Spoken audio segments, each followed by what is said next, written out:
प्रेम विवाह के लिए भगवान शिव के उपाय। आज के आधुनिक युग में ज़्यादातर युवाओं का रुझान लव मैरिज की तरफ होता है। आजकल के युवा लव मैरिज करना अधिक पसंद करते हैं। अरेंज मैरिज में युवाओं की दिलचस्पी कम होती जा रही है, लेकिन भारतीय समाज में लव मैरिज होना मुश्किल होता है, क्योंकि भारतीय समाज में लव मैरिज में पारिवारिक स्थिति, आर्थिक स्थिति, जाति आदि का भेदभाव होता है, जिसके कारण लव मैरिज नहीं हो पाती है। इस ब्लॉग में हम लव मैरिज के लिए भगवान शिव के उपायों की चर्चा करेंगे। इन उपायों को करके आपके लव मैरिज में आ रही रुकावट दूर हो सकती है और आपकी लव मैरिज की संभावना बढ़ सकती है। प्रेम विवाह के लिए करें भगवान शिव के ये उपाय। शुक्रवार के दिन भगवान शंकर पर जलाभिषेक करें तथा शिवलिंग पर ओम नमः शिवाय जपते हुए 108 श्वेतार्क पुष्प चढ़ाएं। 7 शुक्रवार शिवलिंग पर 21 बेलपत्र चढ़ाएं। इससे प्रेम विवाह के योग बन जाते हैं और प्रेम विवाह में सफलता प्राप्त होती है। अगला उपाय, दूध में गंगा जल मिलाकर शिवलिंग का अभिषेक करें। शिवलिंग के समक्ष रुद्राक्ष की माला से भगवान शिव के मंत्र ओम सोमेश्वराय नमः का 108 बार जाप करें। प्रेम विवाह में सफलता प्राप्त करने के लिए प्रतिदिन ओम कामदेवाय विद्महे रतिप्रियाय धीमहि तन्नो अनग प्रचोदयात् का मंत्र जाप करें। प्रेम विवाह के लिए और मनचाहा वर और सौभाग्य की प्राप्ति के लिए महिलाएं हरतालिका तीज का व्रत करती हैं। इससे मनपसंद जीवन साथी प्राप्त होता है। 16 सोमवार व्रत करने से भी लव मैरिज के योग बनते हैं, इसीलिए 16 सोमवार का व्रत भी आप कर सकते हैं। प्रेम विवाह के लिए प्रतिदिन भगवान शिव और माता पार्वती की साथ में पूजा करनी चाहिए। शिव पार्वती की पूजा करने से प्रेम विवाह होता है। प्रेम विवाह के लिए भगवान शिव के ओम श्री वरप्रदाय श्री नमः मंत्र का जाप करें। इस मंत्र का जाप रुद्राक्ष की माला पर करें।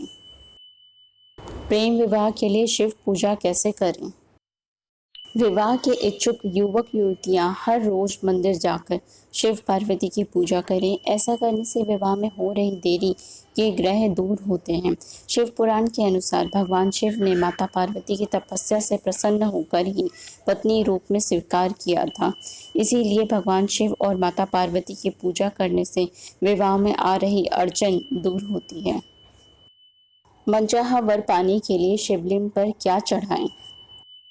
पहला यह कि अगर आप शिवलिंग पर दूध और घी अर्पित करती हैं तो इससे शिव जी प्रसन्न होंगे और आपको मनचाहा जीवन साथी प्राप्त हो पाएगा। इसके अलावा आप देवी पार्वती को लाल रंग के वस्त्र चढ़ाएं और नारंगी रंग का सिंदूर अर्पित करें।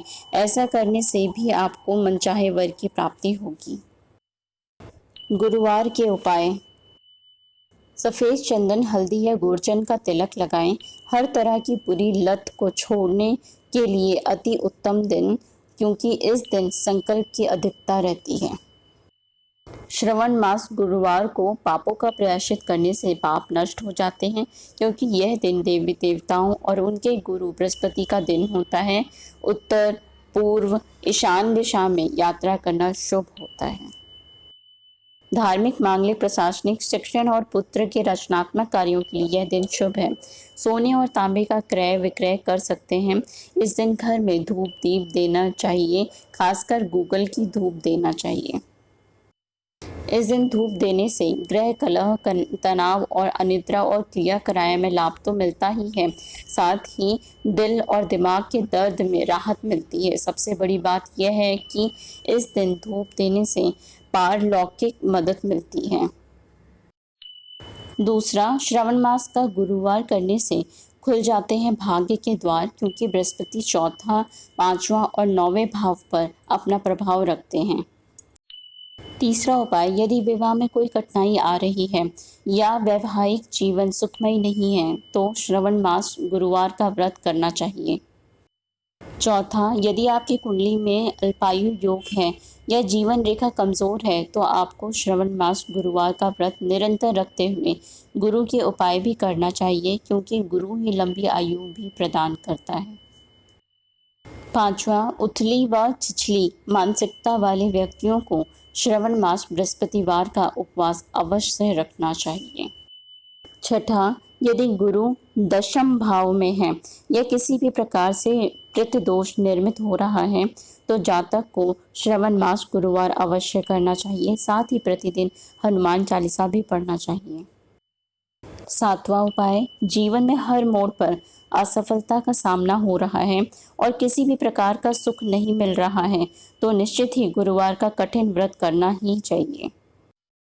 आठवां उपाय, किसी भी प्रकार की मनोकामना पूर्ण करने के लिए श्रवण मास गुरुवार से उपवास आरंभ कर 11 गुरुवार करना ही चाहिए। नौवां, यदि आपका गुरु अशुभ या कमजोर है तो आप नित्य पीपल में जल चढ़ाएं, सदा सत्य बोलें और अपने आचरण को शुद्ध रखें तो गुरु शुभ फल देने लगेगा। इसके अलावा गुरु को शुभ करने के लिए सदा पिता, दादा और गुरु का आदर कर उनके पैर छूएं। गुरु बनाएं। इसके अलावा अन्य अचूक उपाय यह कि गुरुवार के दिन पीली वस्तु का सेवन करें, घर में धूप दीप दें, प्रतिदिन प्रातः और रात्रि को कपूर जलाएं, घर के वास्तु को बदलें और घर को गुरु के अनुसार बनाएं। घर के बर्तन आदि वस्तुएं पीतल की रखें। तिजोरी या ईशान कोण में हल्दी की गांठ को किसी सफ़ेद कपड़े में हल्का सा बांध कर रखें। 10वां उपाय, श्रवण मास गुरुवार के दिन ये कार्य ना करें। इस दिन शेविंग न बनवाएं और शरीर का कोई भी बाल ना काटें, अन्यथा संतान सुख में बाधा उत्पन्न होगी। दक्षिण पूर्व में यात्रा करना वर्जित है। गुरुवार को नमक नहीं खाना चाहिए, इससे स्वास्थ्य पर असर पड़ता है और हर कार्य में बाधा आती है। इस दिन दूध और केला खाना भी वर्जित माना गया है। इस दिन कपड़े धोना भी वर्जित माना जाता है। हर हर महादेव।